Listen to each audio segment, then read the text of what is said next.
was generated. Most people don't affect reality in a consistent, substantial way because they don't believe they can. Cannot believe people who say that none of this is so. None of this is so is relative to them and their following. What would you rather choose? That it isn't so, or it is so? And who bags the truth? Who holds the bag of truth? Someone out there that's saying this is impossible, or somebody out there that said absolutely is? Who holds the bag of truth?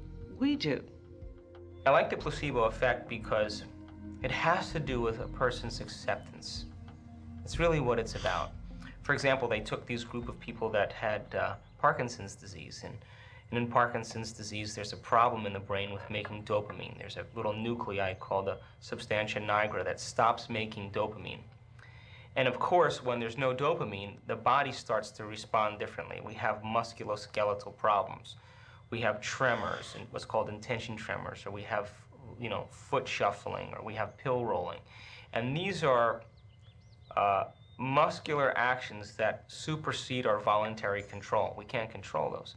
So they took a group of people that had Parkinson's disease, and they said to them, now listen, we have this injection. It's going to make you better. Well, 50% of the people that got the injection all of a sudden lost all their motor dysfunction. In other words, they weren't pill rolling, they weren't shuffling their feet anymore, they didn't have intention tremors when they were grabbing for objects. So the doctor said, well, that's a great example of a placebo, it's all in your mind. But when they checked the dopamine levels that were produced in the brain, the interesting thing that happened was that the brain started making dopamine because they accepted that they were well.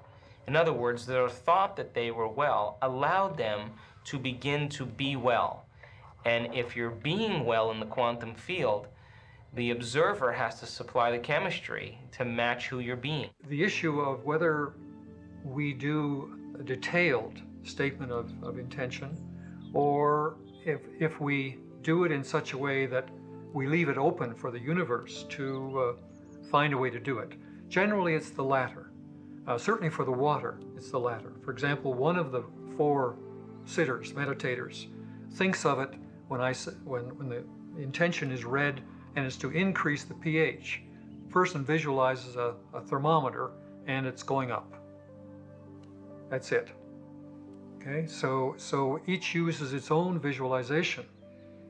But in this particular case, then, it's just a pure intention, and the intention seems to act like a true thermodynamic potential, every bit as much as pressure and temperature, and the universe, that thermodynamic driving force, if you'll call it that, of intention, then acts on the available processes.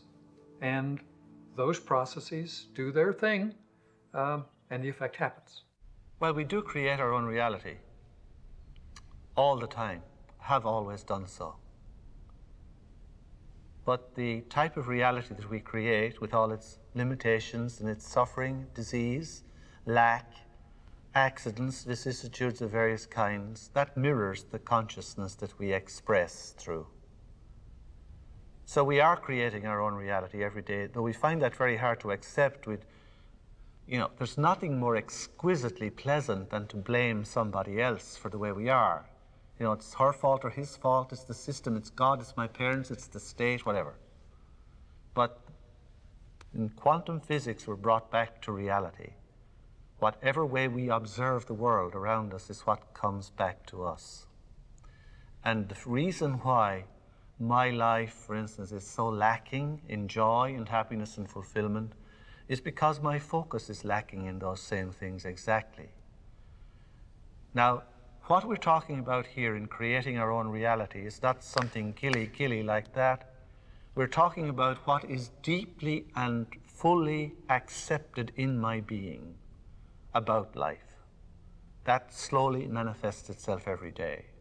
So if I go into a grocery store and I want to manifest a $100 bill to pay for my groceries, I'm not talking about that. I'm talking about something that's much more slow to come into manifestation.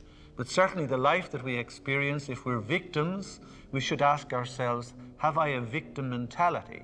If I'm continually meeting misfortunes and accidents and tragedies, maybe it's because my mentality is basically attuned to accepting that this is the way life is, and so it happens. Now, why can I not achieve those things? Fundamentally through lack of focus. The average person loses their attention span every 6 to 10 seconds per minute. When one wants to focus intent, you want to be a singleness of mind. That's why some of the old occult teachings teach people to focus on a flame, a match flame, in fact, so that you learn to bring your attention into a very sharp channel so that the energy density becomes greater. To create something like a $100 bill or a gold coin in my hand demands that I have to have absolute control of my thoughts and absolute acceptance that it will happen. And if we do combine those two things, and they're very difficult to achieve but not at all impossible, then they will happen. Skeptics will laugh and scoff at that, but again, time is on our side. And science, I think, is also on our side because it's showing us more and more that this is, in fact, how reality behaves. It is absolutely attendant upon a thought that is fully and deeply felt and accepted.